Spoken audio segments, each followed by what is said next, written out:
Good afternoon, this is Colton with Bill Brothers Roofing and Solar doing digital roof inspection here out in North Park area for an owner. We like to do these inspections, outline the current condition of the roof and providing recommended action. This right here is a architectural asphalt shingle roof out in the North Park area. Very common shingle. Shingle itself is relatively newer, I would say installed within the last 5 to 10 years. What's telling on this roof is that we do have two layers. We can see the old drip edge right here, and then we can see the new drip edge right here. They didn't remove the old drip edge.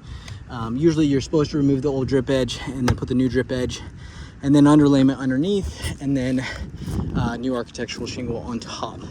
The biggest issues we're seeing with this roof is that there's no underlayment they installed underneath the shingles.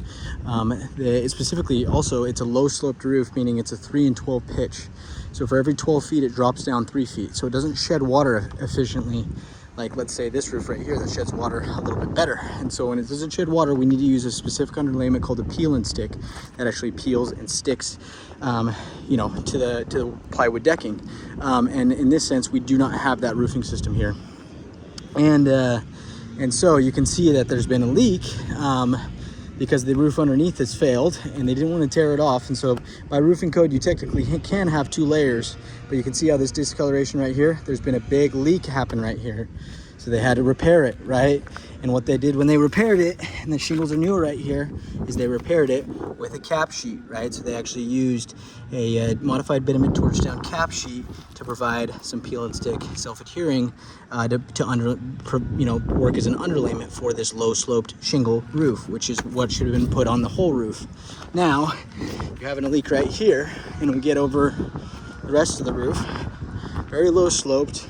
You're seeing a little bit of a shingle stretching as well, where you can see that little bit of shingle, basically stretching out right here. And what's happening is that when you stretch this shingle on this type of roof, it creates a little concave right here where it holds water. And then anytime water goes backwards on a roof, it finds the nails and comes in, right? So there should be less exposure of this shingle and more overlap on the shingles. They've stretched these shingles. So there's an installation error, and then we're seeing a lot of stretching on the shingles where there's a lot of waviness to the shingles where I thought there was wood shake underneath. Now there's no wood shake, but there's just been so stretched. This needs to overlap way more. Water's going to get stuck in these little valleys on these shingles, right? You can see how that's holding water on the roof. Getting over here, we can see that there's the old roof right there. There's the old brown shingle that was on this. No underlayment, just starter shingle. Starter shingle right there, and then new shingle right there. So they just did the workmanship is just really in question on this one. They did the cheapest kind of re-roof they could. They did an overlay, which is okay, but you still need to use a cap sheet peel and stick, or you need to use a titanium peel and stick underlayment, and then the stretching of the shingles is significant.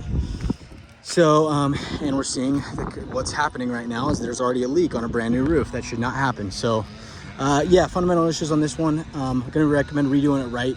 The only thing more expensive for this building over is redoing all these leaks as they happen over the years. So we're just going to measure this one out and quote replacement of it.